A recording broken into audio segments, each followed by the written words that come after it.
Gautam Neurocare, brain stroke, migraine, fits, brain and spine surgeries की best neurosurgeon. గుర్తు తెలియని పరిచయం లేని వాళ్ల పట్ల అప్రమత్తంగా ఉండాలని పోలీసులు ఇప్పటికే హెచ్చరికలు చేస్తున్నా గానీ వృద్ధురాలికి అన్ని పనులు చేసి పెడుతుందని ఓ మహిళను ఇంట్లో పని మనిషిగా పెట్టుకున్నారు. అయితే అసలు ట్విస్ట్ అక్కడే మొదలైంది. పని మనిషిగా ఆ ఇంట్లో చేరింది. ఇంట్లో అందరూ ఉన్న సమయంలో మంచికి మారు పేరులా నటించింది. ఎంతలా అంటే నటనకు ఆస్కార్ ఇచ్చే విధంగా అందరినీ నమ్మించింది ఆ మాయ లేడీ. ఇంట్లో ఎవ్వరూ లేని సమయంలో తన వక్రబుద్ధిని బయటపెట్టింది ఆ పని మనిషి.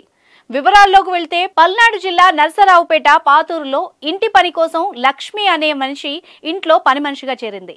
ఎప్పట్లాగే ఉదయం పని చేయడానికి ఇంటికి చేరుకుంది. ఇంట్లో ఎవ్వరూ లేరు. అందరూ తమ తమ పనులకు వెళ్లారు. ఇంట్లో కేవలం వృద్ధురాలు ఒక్కళ్లే ఉన్నారు.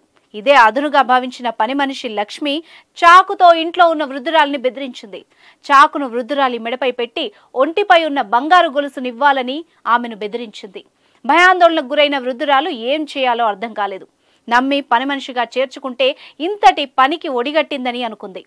పని మనిషి లక్ష్మి ఆట కట్టించాలని వృద్ధురాలు అనుకుంది. తన మెడపై కత్తి ఉన్నా గానీ భయపడకుండా కేకలు వేయడం మొదలుపెట్టింది. పని మనిషి లక్ష్మికి ఏం చేయాలో అర్థం కాలేదు. తప్పించుకుందాం అనుకునే లోపు చుట్టుపక్కల వాళ్లు ఏం జరిగిందని ఇంట్లోకి రావడంతో పని మనిషి లక్ష్మి రంగు బయటపడింది. స్థానికులు వృద్ధురాల్ని కాపాడి పని మనిషిని నిలదీశారు. సమాధానం లేకపోవడంతో వెంటనే పోలీసులకు సమాచారం ఇచ్చారు. నరసరావుపేట 2 టౌన్ పోలీసులు అక్కడికి చేరుకొని వృద్ధురాల్ని బెదిరించిన పని మనిషి లక్ష్మిని అదుపులోకి తీసుకుని పోలీస్ స్టేషన్కు తరలించారు. కష్టపడి పని చేస్తే డబ్బులు దానంతటా అదే వస్తాయి.